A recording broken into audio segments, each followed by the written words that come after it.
Quand nous abordons ce sujet de l'entière consécration, nous sentons bien que c'est là ce qui manque à l'Église de Christ, et que c'est pour cela que le Saint-Esprit ne peut pas nous remplir, que c'est pour cela que la chair et le moi ne peuvent pas être vaincus. Nous ne comprenons pas ce que c'est que d'être entièrement livré à Dieu comme Christ l'était. Je sais que beaucoup d'entre nous ont dit ardemment et honnêtement, j'accepte ce message de consécration absolue à Dieu. Et pourtant, nous tremblons et nous pensons, y parviendrai-je? Puis-je compter sur Dieu pour faire de moi un de ceux dont il est dit dans le ciel, sur la terre et en enfer? Celui-ci est entièrement consacré à Dieu. Mon frère, ma sœur, rappelez-vous que ce qui est impossible aux hommes est possible à Dieu.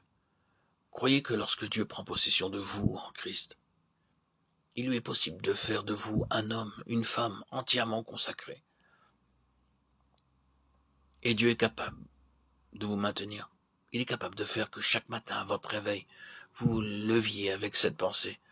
Je suis entre les mains de Dieu. Il s'est chargé de moi. Il agira pour moi et me fera vivre pour lui. Quelques-uns de vous, peut-être, êtes fatigués de penser à la sanctification. Vous avez prié, vous avez attendu, vous avez crié à Dieu pour l'obtenir. Et cependant, vous sentez que vous en êtes encore si loin.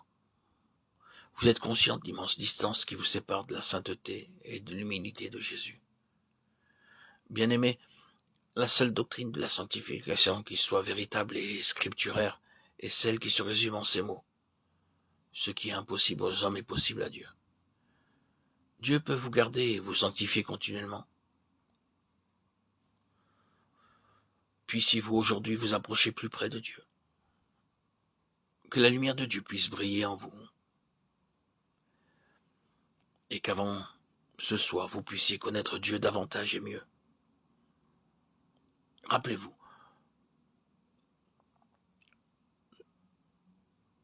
au sujet de la vie de Christ en vous, vivre comme Christ, prendre Christ comme notre Sauveur, comme celui qui nous a franchis du péché, comme notre force et notre vie. C'est Dieu seul qui peut nous révéler ces choses. Que dit l'apôtre Paul dans sa prière? Qu'il vous accorde selon la richesse de sa gloire d'être puissamment fortifié par son esprit dans l'homme intérieur. Ephésiens 3,16. Ne voyez-vous pas que c'est un Dieu tout-puissant agissant par sa toute-puissance dans le cœur de ses enfants qui croient? Vous avez essayé de saisir cela, vous avez essayé de vous en emparer, et vous avez essayé de le croire. Cependant, vous n'avez rien obtenu. C'est parce que vous n'aviez pas cru que ce qui est impossible aux hommes est possible à Dieu.